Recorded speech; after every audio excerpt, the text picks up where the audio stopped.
Il est 7h35 sous le ciel des Combitiers, sous le ciel de Bedoumou, sous le ciel de Nkwabe. Bienvenue sur Satellite 24 Télévision pour la troisième production de votre revue de la presse quotidienne. Débutons notre revue de la presse quotidienne avec Reporter Hebdo qui s'intéresse au nouveau homme fort de la commission générale de la BEAC en la personne de Eugène Blaise Nsom qui a été élevé le 17 mars dernier lors du sommet des chefs d'État de l'Afrique centrale au poste de directeur général du contrôle général de la BEAC, qui est une forme de reconnaissance du mérite camerounais, économiste financier de haut vol, doublé d'une casquette d'administrateur civil principal hors échelle.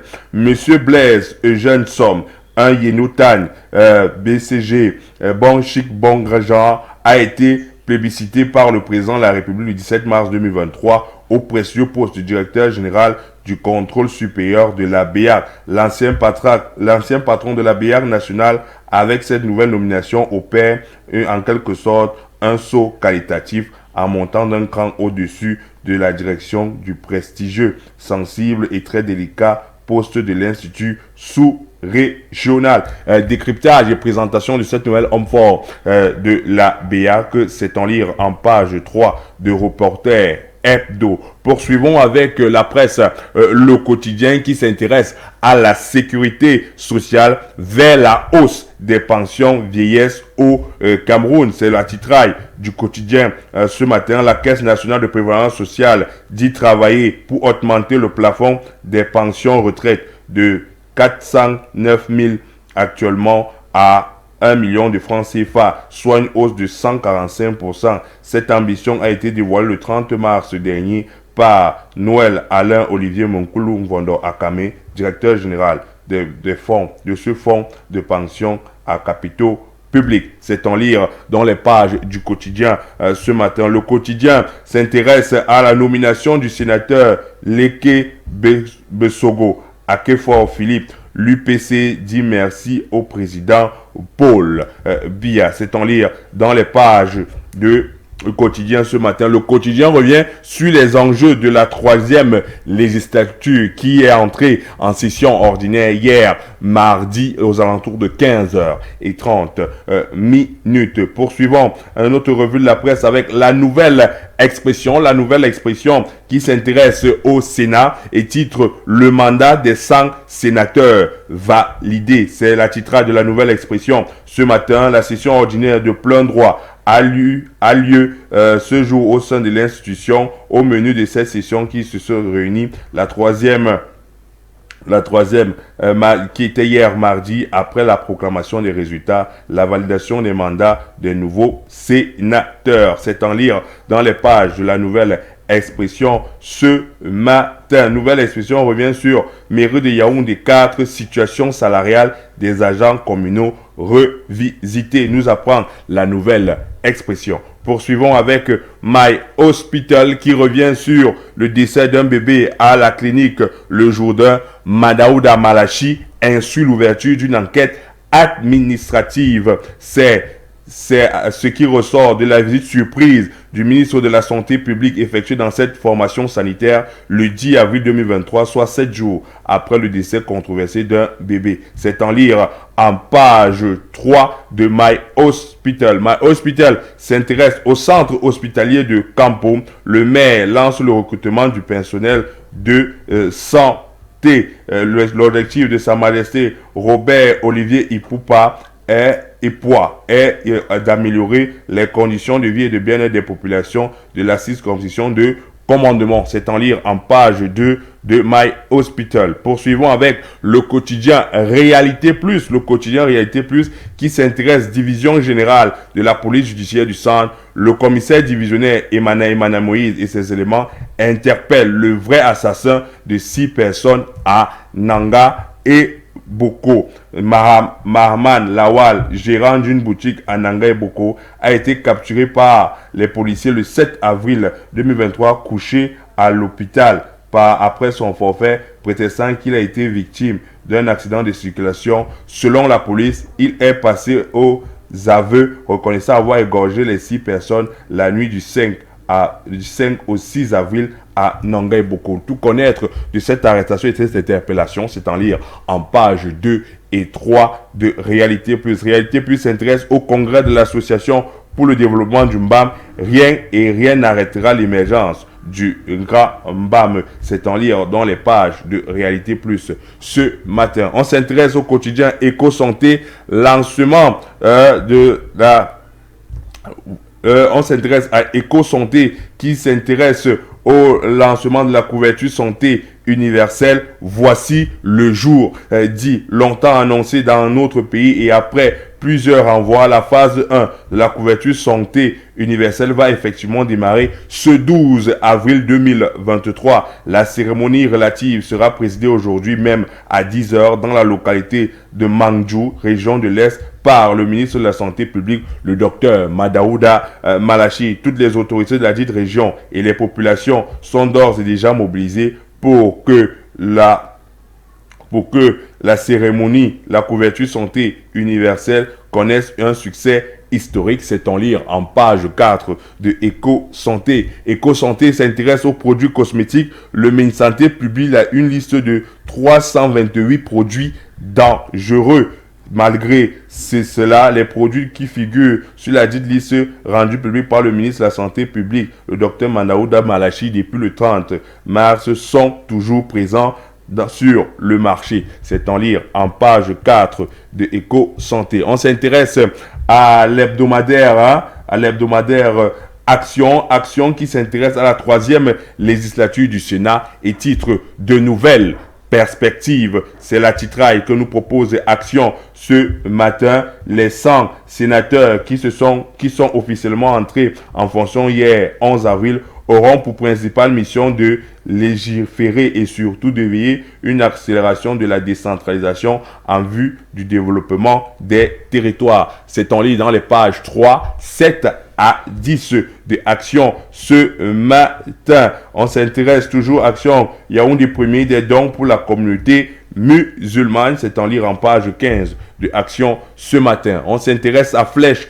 d'Afrique qui s'intéresse à l'hôpital La Quintini. Le professeur Essomba, une fois de plus, au cœur des scandales de trafic humain. C'est la titraille de Flèche d'Afrique.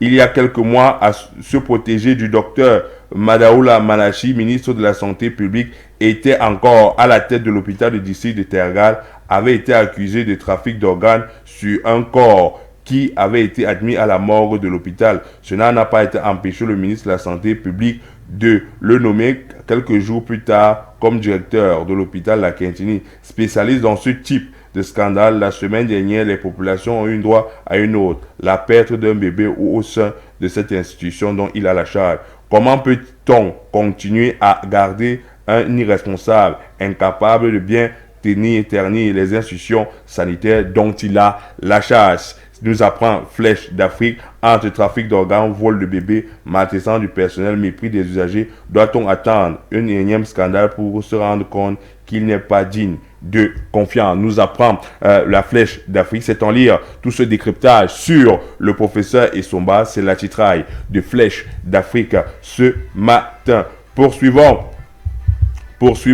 notre revue de la presse avec Eco-News. Eco-News qui s'intéresse à la gestion des fonds Covid-19, les bons et mauvais comptes. C'est le titraille de Eco-News ce matin. Le 3e rapport d'audit réalisé par la Chambre des comptes sur l'utilisation au cours de l'exercice 2021 des fonds spéciaux Covid a révélé quelques fautes de gestion. Que va faire le gouvernement des 6 recommandations de la Chambre des comptes? L'analyse vous est proposée par Eco-News ce matin. Eco-News s'intéresse au titre public. L'encours grimpe de 12,9% sur le marché de la BR. C'est en lire en page 7 ce matin.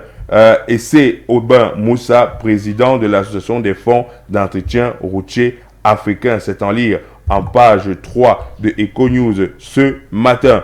Poursuivons avec Camer Presse. Camer Presse qui s'intéresse aux échanges commerciaux. Le Cameroun veut réintégrer l'AGOA. C'est le grand titre de Camer Presse ce matin. Le ministre de l'économie et de la planification du territoire, Alamine Ousmane, a déclaré lundi dernier, 10 avril, que son pays cherche à rejoindre l'Afrique Crown and Opportunity Act pour augmenter ses recettes d'exportation afin de faire face à une éventuelle crise de la dette et relancer les négociations avec les États-Unis d'Amérique. C'est en lire sur Camer Presse ce matin. On s'intéresse avec Info à chaud qui s'intéresse au carnage odieux de Nanga et Boko. Il s'intéresse Mahaman, assassin. C'est la titraille de Info à chaud ce matin. C'est en lire en page 10.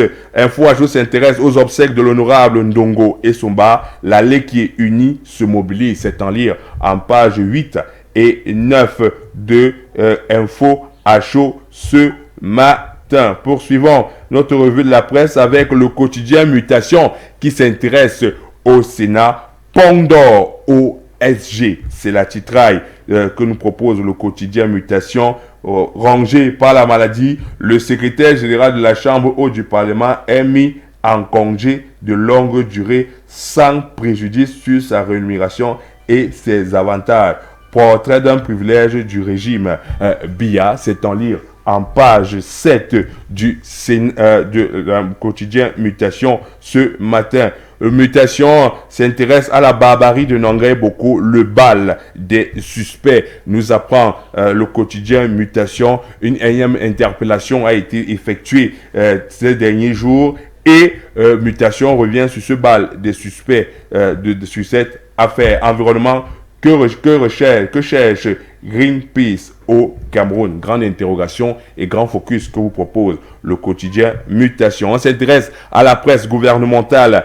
Cameroun Tribune qui s'intéresse à la Chambre haute, le Sénat. Nouvelle cuvée, nouveau défi. C'est le titre de Cameroun Tribune ce mercredi matin. Des initiatives plus audacieuses en faveur des collectivités territoriales décentralisées. L'examen et le vote des lois ainsi que le contrôle de l'action gouvernementale sont quelques éléments et la feuille de route de cette nouvelle cuvée des sénateurs. Le doyen âge René Ngele qui présidait les travaux l'a indiqué hier en ouverture de la session de plein droit. Revenir sur ce discours et ces interpellations de cette nouvelle cuvée, c'est en lire en page 6 et 7 de Cameroun Tribune. Cameroun Tribune s'intéresse à l'abdo. 4 morts après un orage. C'est en parcouru en page 14 et 15 de Cameroun Tribune. On s'intéresse au messager. Le messager qui s'intéresse Covid-Gate, Can-Gate et Task Force. Les taux se resserrent-ils? Grande question que pose le messager ce matin. Accusé de malversation financière ayant entouré la gestion des fonds pharaoniques alloués à cette différentes affaires, Ferdinand Ngongo reste imperdurable malgré la clameur populaire. C'est en lire en page 3 du messager ce matin. Église évangélique du Cameroun, Fumban, rampe de la Renaissance. C'est en lire en page 2 du messager ce matin. Sénatorial Adamawa, le partage du gâteau divise. Nous apprend le messager ce matin. C'est en lire en page 4.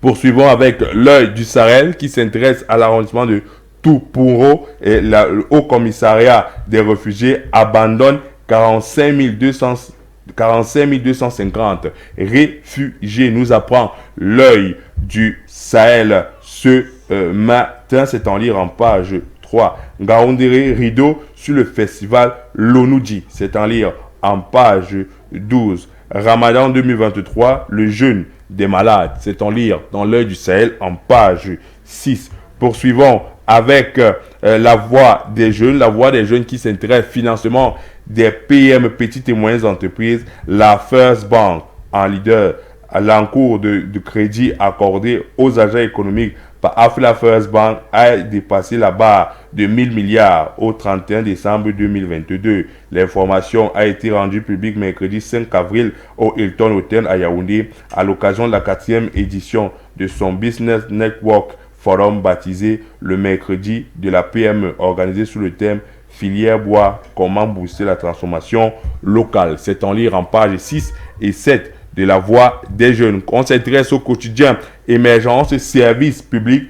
Près de 50 présidents du comité d'administration à remplacer. C'est la titraille du quotidien émergence aujourd'hui qui nous apprend que 50 présidents du conseil d'administration sont à remplacer et vous présente ces 50 PCA. C'est en lire en page 3 du quotidien émergent. Au quotidien émergent s'intéresse à nécrologie. L'ambassadeur Israël au Cameroun est mort. C'est en lire en page de commerce. Le Cameroun réduit son déficit commercial de 39%. Poursuivons avec Épervier Info. Épervier Info qui s'intéresse à la communauté Balachi de Yaoundé. Un nouveau chef aux commandes. C'est la grande une de Épervier Info. C'est devant plus de 5000 personnes que sa dignité Delio Tchoula Albert, le chef de la communauté Balachi de Yaoundé, a été installé le samedi 8 avril 2023 au Palais Polyvalent des Sports en tant que porte-voix de tous les ressortissants Balachi de Yaoundé. Il a promis des services à commune en toute exemplarité. Cette promesse a été faite devant le public qui a acclamé pendant toute la cérémonie, surtout au moment de la lecture des objectifs à atteindre par Sa Majesté Fokenfa Tanga Fossi de le chef supérieur du gouvernement Balachi qui a procédé à l'installation. C'est à lire dans les pages de Épervier Info ce matin. On se poursuit avec innovation. Innovation qui s'intéresse aux entreprises publiques. Une cinquantaine de PCA à remplacer avant le 12 juillet. C'est le titre que nous propose ici Innovation. Le 12 juillet 2023, les PCA en poste de 2017 auront finalement atteint le terme de leur mandat. Présentation des entités publiques ainsi concernées, les noms des PCA et le temps cumulé au poste. C'est en lire dans les pages de Innovation ce matin. Terminons notre revue de la presse avec Regard du Monde. Regard du Monde qui s'intéresse désormais déjà au présidentiel 2025 au Cameroun et à la grande une, 5 candidats à ce poste. Notamment, nous avons Cabral Libi, Maurice Kamto, nous avons Jean Blaise Gouette. La plupart des partis politiques à l'extérieur comme à l'intérieur du pays préparent les futures élections présidentielles. Les rumeurs sur l'absence de la candidature du président Paul Biya vont bon train, mais à ce jour, seulement quelques partis politiques font peur aux partis au pouvoir. Décryptage des présentations de ces 5 candidats au présidentiel 2025, c'est en lire dans les pages de Regard du Monde ce matin. Stop et fin de la revue de la presse ce matin sur Satellite 24 et télévision. Nous annonçons le dimanche 16 avril une campagne de santé du côté du village Ngat Bané. Ça sera le dimanche 13 avril 2023 par les personnels de santé chinois qui sont déjà implémentés de ce côté depuis hier. C'était Ngadbane, c'est le centre de santé qui couvre le village du maire Dieudonné Zamba, maire de la commune de Mbalmayo. Pour plus d'informations, vous aurez à revivre cette campagne sur les antennes de Satellite 24 télévision. Mais aujourd'hui, 10h, le début des travaux du côté de Green Hall face aux riverains. L'État du Cameroun a donné faveur à l'entreprise d'épurer les souches pour permettre que les populations puissent vivre sainement et consommer de l'eau potable. Donnons-nous rendez-vous demain lorsqu'il sera 7h30. D'ici là, restez connectés sur les programmes de Satellite 24 Télévision.